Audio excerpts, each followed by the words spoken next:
you ain't got nothing on you right now. What would you do, fool? What is the odds of that? That he would say that right before he gets hit. Today, man, we are gonna be reacting to rapper shot dead on IG Live moments after dissing a popular dead rapper. Oh my God. I think we got a case of a little instant karma going on in this video right here, man. RIP to that man. Definitely don't want to see anybody's life being taken, especially over no street nonsense when nobody owns any blocks around that motherfucker. Anyway, man, let's go ahead and get into it. Let's do it without further ado. His last moments. Uh-oh. Like, you ain't got nothing on you right now. What would you do, fool? Damn about that, fool. I got these. Oh, you see the gunpowder in the air. What the? Yo, and he was just saying you ain't got nothing on you, bro. What would you do? And this, my guy gets gunpowdered up, bro. Damn about that, fool. I got these. Oh. What the? What the fuck? Ay, ay, ay. Ay, Where you at? ay, ay, ay. Uh-oh. That right there is the last thing SH0T Rivera, known on the internet as Indian Red Boy, ever said on camera. He was 21 years old, sitting in his car on a regular Thursday afternoon, laughing. And if you are a young person watching my video right now, do you want this type of stuff to happen to you? Do you want this type of stuff to happen to you? Because if you answered no, stay out of the streets. So your mama doesn't have to cry, your daddy doesn't have to cry, your sister and brother don't have to cry.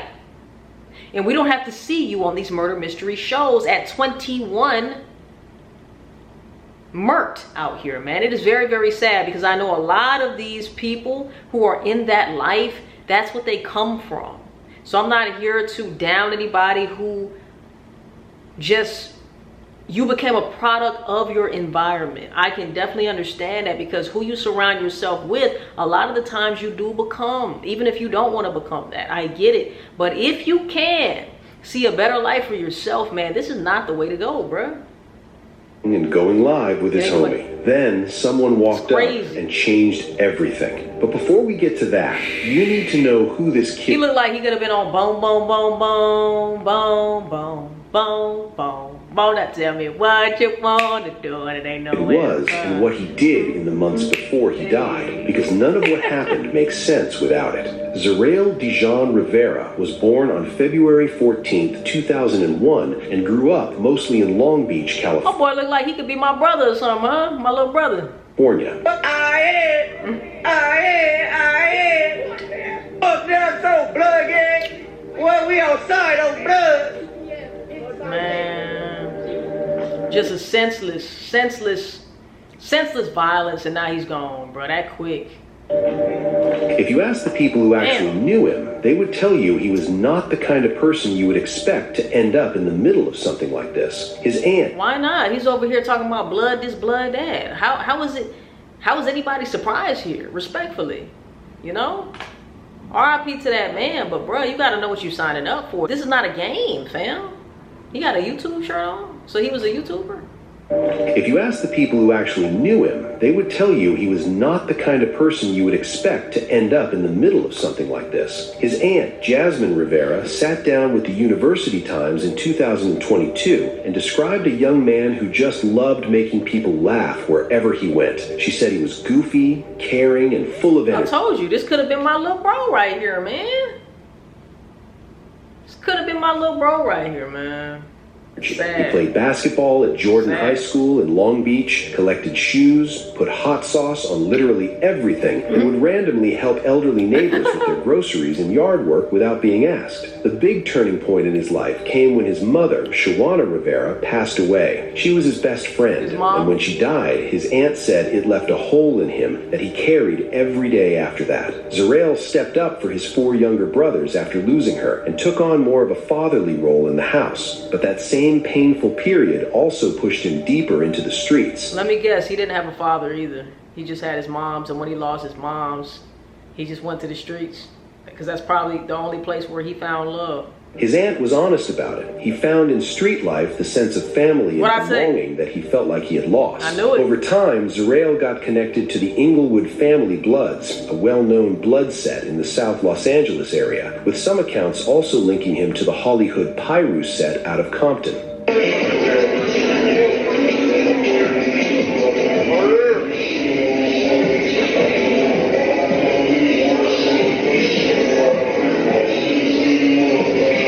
How exactly he got from one to the other is something we will come back to later, because there is a street-level backstory there that matters a lot to understanding this whole case. But by 2021, he was running with a young man from Inglewood named Baby Capone, also known as Capone Number 3.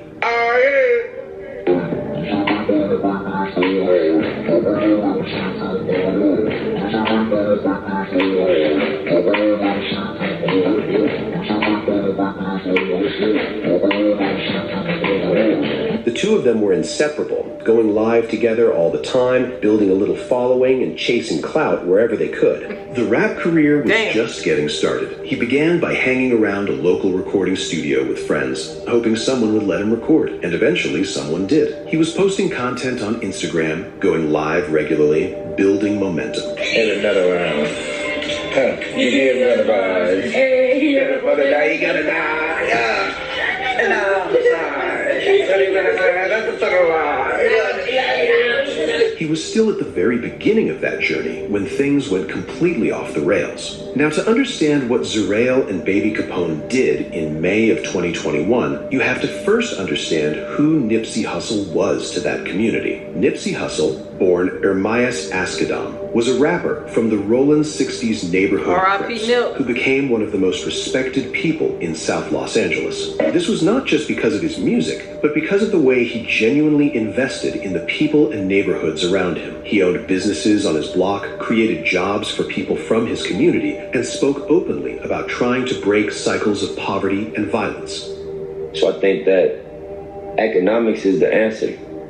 Empowering people economically is how you really impact. But I don't know if it's about dropping a bag of money in the hood. I think it's about impacting culture in a way that, you know, the mentality changes. On March 31st, 2019, he was shot and killed in the parking lot of his own Marathon clothing store at Slauson Avenue and Crenshaw Boulevard in South Los Angeles. His killer turned out to be a man named Eric Holder from his own set, who felt disrespected after a face-to-face conversation in that same parking lot. Holder was later convicted of first-degree murder in 2022 and sentenced to 60 years to life in prison in February 2023. After Nipsey's death, murals went up all over South LA to honor him. The one at Slauson and Crenshaw, right at the spot where he was shot, became the most important of all of them. People treated it like a sacred place. To disrespect that mural was not just bad manners. In the streets, it was understood as a direct challenge. It was just disrespectful, period. It was like, how could somebody just stoop that low and do something like that after what happened, what type of person he was and what he was doing for the community. So what did Baby Capone and Zerael decide to do? On the evening of May 11th, 2021, Baby Capone walked up to that mural and covered it in red spray paint, red, the color of the Bloods, right across Nipsey's face. He filmed himself doing it, posted it, and watched it go everywhere. Capone, Capone. Yeah. Disrespect. Wall banging Capone, okay. Yeah. A local artist came out and repaired the mural that same night. Then, the very next day, May 12th, someone came back and hit it again. More red paint, more tagging, more disrespect for a dead man's memorial. LAPD showed up both times, and on the evening of May 12th, around 7:45, officers made an arrest at the scene and towed a vehicle, though no name was ever made public.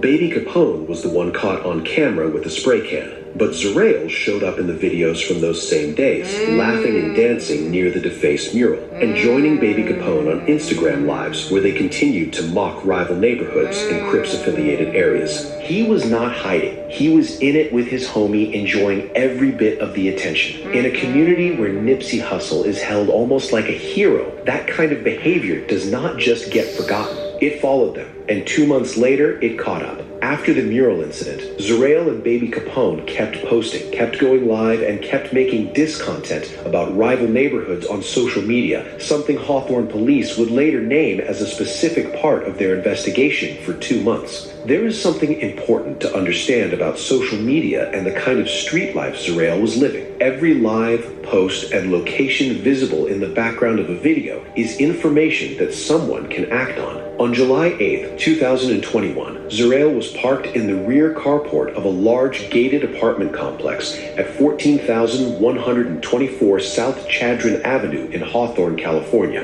It was the middle of the afternoon. He was in the front seat of his car, phone up, on Instagram Live with Baby Capone. The two of them were just talking, laughing, the way they always did on Live. At some point, Zerail joked that he did not have a weapon on him. He was loose, comfortable, not watching his surroundings the way he should have been. Then everything fell apart. Like, you ain't got nothing on you right now. What would you do, fool? What is the odds of that? That he would say that right before he gets hit? Wow. It's like you kind of know, but you don't know. It's like he's telling his own story. That is creepy. Damn about that, fool. That was his last words, y'all. What would you do if you didn't have nothing on you? And he got whacked. I got these. Got smoked. What the fuck? Blood, what the? Where you at?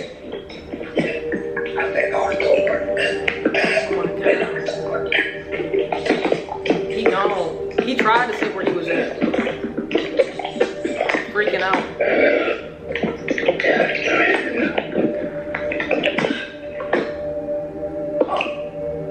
Somebody had walked up to the car.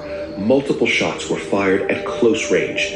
The window shattered and Zerail was hit multiple times. The people watching the live heard him trying to breathe, trying to say where he was, asking for help while the phone was still running. Then the phone fell and the screen went black.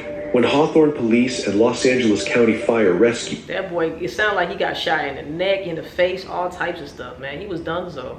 got to the scene at around 4:10 in the afternoon, they found Zerail slumped in the driver's seat and pronounced him dead right there. The Los Angeles County medical examiner later listed his cause of death as a gunshot wound to the neck, manner of death, homicide, under coroner case number 2021-07982. The live footage spread across the internet within minutes. By the time platforms removed it, millions of people had already seen it or heard what was on it. News helicopters were over the scene within the hour. Breaking news, a homicide investigation underway right now in Hawthorne. Let's go to Desmond Shaw in Sky 9 with the latest. Jeff and Susie, we're off of Chandran Avenue in the city of Hawthorne, and you can see Hawthorne PD. They are wrapping up their investigation. They're still taking some photographs. We watched the coroner just wheel the body away. It is a male in his 20s that was, and inside this car there are a lot of bullet holes inside that windshield. We zoomed in earlier and saw that. So they responded earlier this evening to reports of a man who was shot in the face and died at the scene. So again, coroners just wrapped up their investigation. We're watching the family over here on the side, very distraught. as you can imagine. I'll widen out and show you as well. Hawthorne PD has been having some kind of issues with crowd control. Down here on this corner, a large crowd is gathered, and they set up a skirmish line, so there was some kind of issue here, possibly with a confrontation. They're trying to keep people out of this crime scene so that they can wrap up their investigation. But a man in his 20s dead tonight after being shot in the face. Live at Sky 9 overhead, I'm Desmond Shaw. Jeff and Susie, back to you in the studio. Wow. Mob James told Vlad TV he had watched the original unedited version of the live, and what he described was hard to hear. And I broke down when I saw that little boy. Man, let me tell you though, bruh. Just us seeing that right there, that was enough. That was enough. That was hard to watch and hard to hear. I don't even want to see the unedited version. I'm Desmond Shaw. Jeff and Susie, back to you in the studio. Man. Mob James told Vlad TV he had watched the original unedited version of the live, and what he described was hard to hear. And I broke down when I saw that little boy in his back, and you can see when the bullet, his nose started running. And Oh, you actually saw the real video? yeah. Oh, yeah. And you know, it was sad to see that just unfold the way it did. But some of these young cats need to see things like that because they're not. They think it's a game. They used to take kids to the mortuary. They used to show this photo album where kids have been shot by different pistols, stabbed and all that, and died from. And it used to really scare kids. You know what I'm saying? They don't do that. They don't have that type of shit no more. You know, where we could try to scare our kids straight. So I think they need to get back to that because Facts. watching that video, man, just brought me to just reality is cold. Man. And to hear him say Where he was at. and trying to tell his homeboy. You could hear him saying it, but he was shot in the neck. The nigga couldn't say it. He was saying it, but you couldn't hear him. It was sad, man. He was He was like drowning in his own blood. trying to talk. So he actually got in the face all those times? Yeah, he got somewhere in the neck or something, wherever he was, and he was like this and had his arm up, and he was trying to tell his people where he was at. Hawthorne PD Lieutenant T. Goetz confirmed to the Daily Breeze that the shooting looked targeted, describing it as a walk-up attack, where the shooter came in on foot, fired multiple times at close range, and got away before officers arrived. A few days later, when speaking to the New York Daily News, Goetz went a little further. He said the mural... In low-key, whoever did that, they probably was watching the live too. They probably was like, shit, we gonna do it right now. Daily Breeze that the shooting looked targeted, describing it as a walk-up attack, where the shooter came in on foot, fired multiple times at close range, and got away before officers arrived. A few days later, when speaking to the New York Daily News, Goetz went a little further. He said the mural vandalism was one of the leads detectives were actively pursuing, and that Zeril's own social media content dissing other neighborhoods was also being looked at as part of the investigation. That was the most specific the police ever got publicly about a possible motive. And for most people following the story, that was enough. The narrative was set. That same week, the situation got even more complicated when rapper The Game posted an Instagram live freestyle that included lines about what happens to people who disrespect Nipsey Hussle. Given the timing, people read those bars as a direct response to Zeril's death and came at The Game hard for what they saw as celebrating a murder. Accidentally posted that live on the wrong page, so I'm gonna put it on this one too.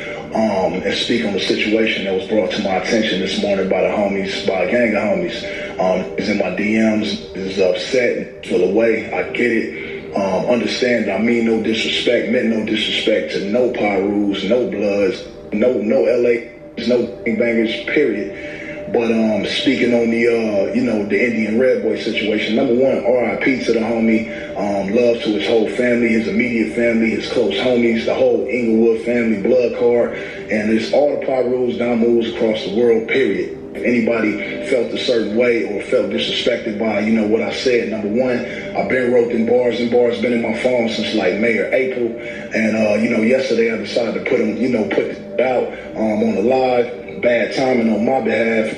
The Game kept his word after that. He put $5,000 into the fan. Look, he like, shit, please. I don't want no parts of this shit. Don't come trying to shoot at me. I'm saying, I don't blame them. Family's GoFundMe organized. You know, would you rather have an ego and be like, man, I said what I said, I'm gonna stand on it? Or would you rather be like, look, man, shit, you know, blessings to all of you guys. I don't want no smoke with anybody. Look, I apologize, okay? I'm sorry. I'm gonna even throw y'all some money. You know what I'm saying? Just leave me and my family the fuck alone, you know?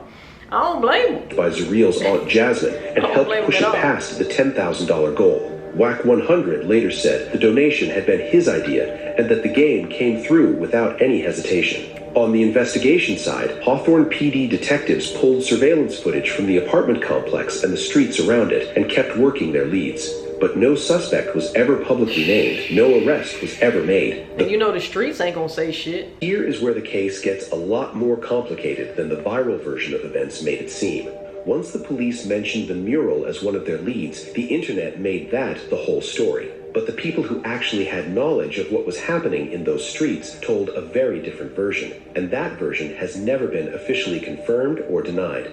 The loudest voice pushing back on the mural theory was Mob James, a South LA street figure who has been on Vlad TV for years and who always had a reputation for telling things the way they actually were, not the way people wanted to hear them.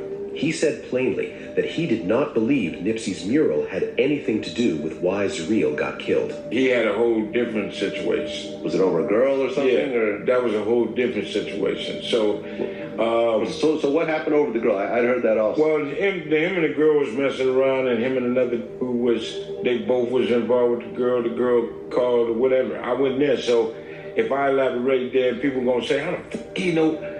Simping ain't easy, man. Come on, bro. Killing each other over women is absolutely insane, bro. Okay, that was part of the situation. So it was over a female. Isn't it always? Yeah. Isn't it always? But, you know, these kids got to understand, man, times have changed. It ain't like it used to be. Used to just fight. You know, times is worse, way worse. These kids don't understand where they're going with it. A street-level breakdown of the story that circulated on YouTube after Zareel's death went even deeper into what Mob James was hinting at. According to that account, before Zareel linked up with Inglewood Family Bloods, he had originally come up in Hollywood Piru out of Compton. The reason he left that set had nothing to do with gang politics and everything to do with something personal. Zareel used to be Hollywood Piru, okay? Used to be Hollywood Piru. What happened was, him and his was both on the same female. It was no secret. She was about young. She did surround. They passed her around, and his homeboy even talks to him to chill. You nigga, go ahead, fuck him. It was said by that female that Zareel was talking real greasy about his partner, basically pillow talking. Basically just pillow talking. Okay. The female went and told Zareel partner, hey, say, man, saying this and that and third about you. What followed was a fight in front of the whole hood. Probably like, oh, he a bitch. Da, da, da, da. Oh, man. Oh, man. Oh, the plot thickens. And saying this and that and third about you. What followed was a fight in front of the whole hood. The homies around them let it go further than they normally would have because, as the account put it, everyone felt Zareel had it coming. After taking that beating, he walked away from Hollywood and moved to Inglewood. So that's when homie went and approached Zareel and told Zareel, so with all this other shit I've been hearing, you come talking with this bitch or something, you in your feelings or something. They end up getting into it, boom, they end up getting into a fight. They got into a fight right there in front of the homies, right there in the hood. Zareel ended up getting his ass beat up. His partner put feet, nails, and elbows on that boy. All right? Explanation on Indian boy's death part 2. His partner put feet, nails, and elbows on that boy. And that's okay. Like, just fight. Why do we have to resort to gun violence? I don't understand that. All right? Whenever two homies is fighting and the other homies is present, they only gonna allow the fight to go so far. But in this situation, they didn't. Because they know that Zareel is tending to come down to these females. They know it. You deserve that little ass whooping that you're getting right now. So, Zareel partner did not get off of Zareel. Okay, for those who might be lost, I'm talking about India boy. Zareel is India boy. Zareel, that's his government name. All right, so whenever his partner got through whooping his ass, he felt some type of way, not only about the ass whooping and how it occurred, but the fact that the homeboys did not intervene whenever this took place. You feel what I'm saying? So that's when he said, "F*** y'all," and went to Inglewood. Now here is the piece of the story that hits the hardest. According to the same account, on the day Zuriel was killed, the reason he was parked at that apartment complex on Chadron Avenue was that he was going to see a woman, and it was the same woman who had passed the information to his old homie in the first place. And the crazy part about it was, right, when his name went to Hawthorne. My bad, y'all. I totally had a moment to where I was watching it and getting it until I wasn't. You ever been reading a book? You start reading, but then you be like, I wonder what I'm gonna eat for dinner. You know, you just be thinking shit. You don't be present to the moment. That's exactly what I happened. So I gotta back it up real quick. Hold on, y'all. According to the same account, on the day Zuriel was killed, the reason he was parked at that apartment complex on Chadron Avenue was that he was going to see a woman, and it was the same woman who had passed the information to his old homie in the first place.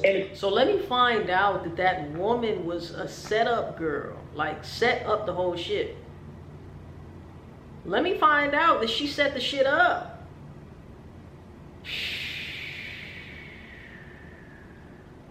Even if she didn't, man, this is crazy. The crazy part about it was, right, it's crazy. When his name went to Hawthorne, Chadron Avenue, he was pulling up on the same female that he was pillow talking with. And I'm gonna just say this, why would you pull up on the same female? Why would you link the same female who is the reason why you got your ass whooped and all of this shit? She went and told that. Exactly what you told her, she went and told your homie. Why would you link the same female? You can't trust this hoe. Like, he must have really been, like dude said, he must have really been tender. Tender as hell. Chicken tender, fam. To go link a female who disrespected you and cannot be trusted on any fucking level, bruh. You shouldn't have said what you said anyway. You shouldn't have trusted her enough with that information anyway. But hey, it is what it is. But she went to go tell on you, snitched on you, and you're linking her again? Come on, man. Come on, bruh. The same female that went and told Zuriel partner that Zuriel was saying about him. He went up and pulled up on the same female. I'm not saying that she set him up. Right. But it could be. Put two together and come up with four. Right. Y'all can. Right. But 60s did not have nothing to do with this man getting.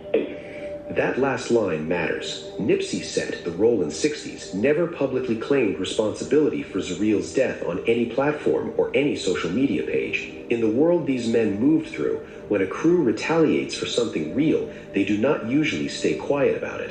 The silence from the 60s was something that people who pay close attention to those streets noticed and took seriously. Whack 100 said something similar in 2022, pointing out that Zuriel wasn't even the main person in those mural videos, and that people had been putting blame on him for something that was really more Baby Capone's doing. He urged people to stop adding to the story things that were not there. The reality is that none of the competing theories have been confirmed, and the case remains officially unsolved. Mob James stepped back from all of the theories at one point and said what was really on his mind. I mean, it seems so sad. It is that someone actually lost their life for spray painting a piece of concrete. Right. I understand what it means, and I understand the symbolism behind it, but it's just a piece of concrete. That's what it is. He did not take anyone's life. He did not rape someone's sister or steal a bunch of money from someone and so forth. He was clout chasing, spray painting over a mural. It's very foul, but he also could have gotten set straight. Do you think Zuriel's death was really about a woman? Let me know in the comments section. Also, click on one. Hey man, let me know what y'all think in the comment section down below. Very, very sad story. But you gotta know what you signed up for. The streets do not love you. There is no love in the streets, man.